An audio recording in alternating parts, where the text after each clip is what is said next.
Hey, welcome. We're doing something here. Northern Michigan, a little trip with the kids. It's kind of hard to see. It's cold. Hence, Kaya in the blanket. Trying to stay warm. I don't know what I'm doing. I don't know why I'm not in a jacket or sleeves. Trying to get sick, I guess. We're gonna do this. We did some bourbon buying. I guess when I say we, I mean me. We'll show you everything later, but pulled these two out. Pretty cool. Kaya found this distillery on the way up here called Mammoth Distilling. Really it's small in Grand Rapids, but really kind of cool. It was nice, really nice bartender we had in there. Let us taste just about everything. He was pretty cool. This is their Woolly Bourbon whiskey. We thought we'd just pull out the standard right now. We've got quite a few bottles from them. We'll show you later. We're kind of excited to talk about. So, and then John went to a liquor store. Local liquor store. This was a store pick, the FKNG. Now, what does that stand for again? Yeah, this is Four Kings. Oh, Four Kings, not gods, I think. Yep, that's right. Four Kings, not gods. Bottled by Resistant Spirits in Bardstown, Kentucky. Aged for 6 years. It's a store pick from Provisions Spirits and Brew.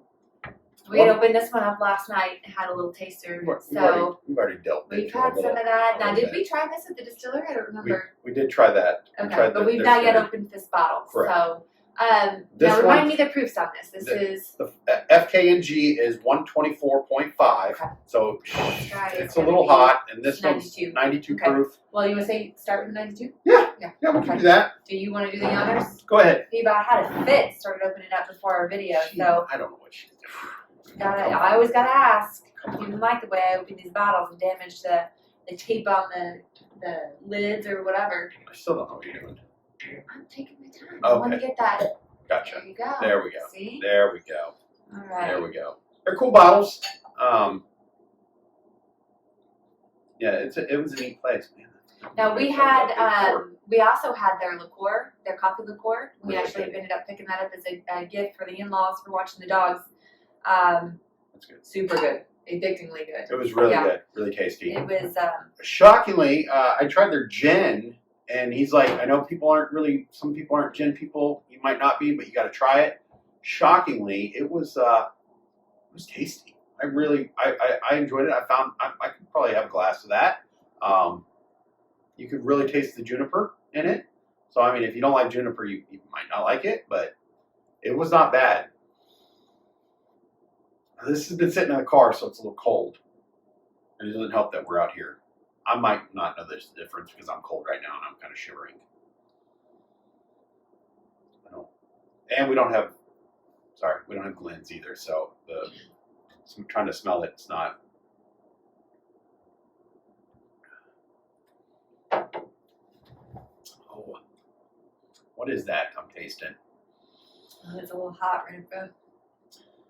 And a little spicy up front. I didn't really get a burn on it. It just got a little spice, and I'm wondering if it's because it's cold.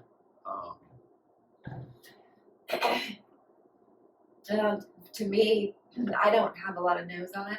I couldn't get it. Really cold. I couldn't get a lot of nose on it. This Woolly Bourbon is made from a mash bill of 68% corn, 68%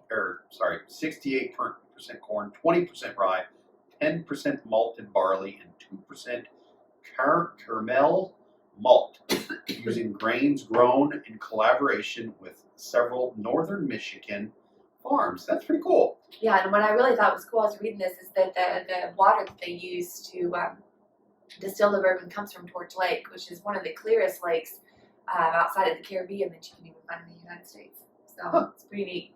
Now, to me, when it takes me a couple of sips to get our glasses are cold. It's cold outside. I cannot believe you just told our viewers that you were keeping a bottle of bourbon out in the car. I didn't want to bring it in. All of it's cold. So I think that may be taking away from it a little bit. But what I taste when I do sip this bourbon, I do taste a little bit of heat right up front, a little bit of pepper, a little bit of leather maybe. But then it finishes up. I can taste some of those caramel notes, a little bit of sugared caramel. I don't get a lot of fruit with this one, and to me, it has a bit of an oaky finish. You get the oak on the end, yeah. Listen, it's a big box. There's no elevator here. I'm not gonna schleck a big old box of booze and risk dropping the box, so it's staying outside. I'm not gonna. That should have been kept a secret. They didn't touch on that. Oh. You're gonna Oops. get a batch of. Feel free to leave a bunch of negative reviews. You should not be keeping bourbon in the car. Although the weather's not been above, what, 28 degrees here, so we're not in any risk of the bourbon getting hot. Now I like this. To me, it took me a couple sips in. Some of that burn is starting to fade a little bit, starting to get a little bit more of the flavors. This is a nice sipping bourbon. I like the color. Is this age stated?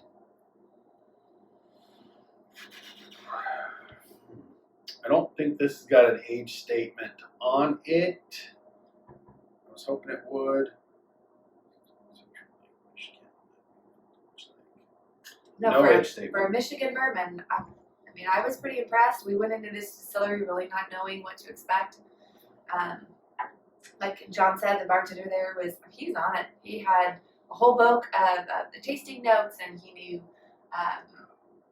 the different kinds and how they prove them down. He gives a little background, a little history on the bourbon, which is really kind of cool. So I wish I could remember his name, and if you're watching, I apologize. I don't remember your name. Oops.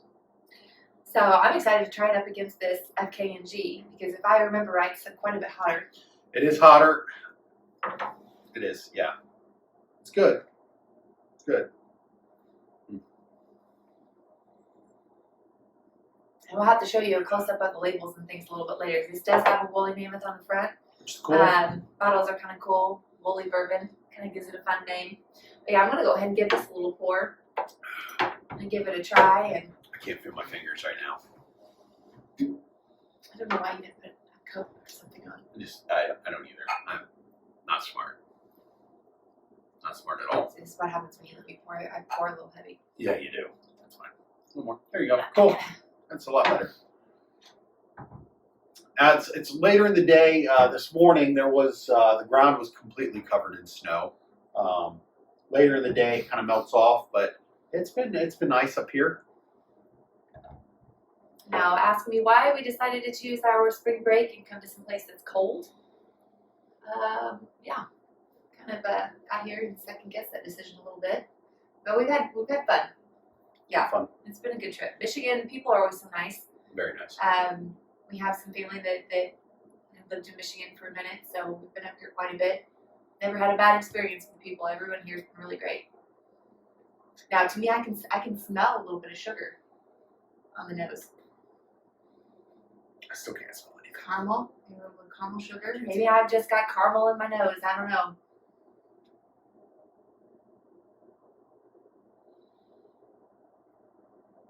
Trying to see if I can read anything on this one. It doesn't give me the mash bill of this. See, now I get a lot of oak right up front with this one. It's very woody. Then you get that steam, that burn. It fills up, your flavor palette quite a bit. It's got a nice kind of aftertaste. To me, if I'm gonna have a bourbon that is a little bit on the woody side, yes, I've said it twice now. I like to have that up front. I don't really like to have that lingering, like you've been sucking on a cork kind of a taste at the end of my bourbon. I'd rather have it right up front and then finish out with a little bit of heat, maybe a little bit of sugar. To me, I taste maybe a little bit of orange at the end of this. Really? Mm-hmm. Now, last night I got a little cherry on one sip, and then I couldn't find it again.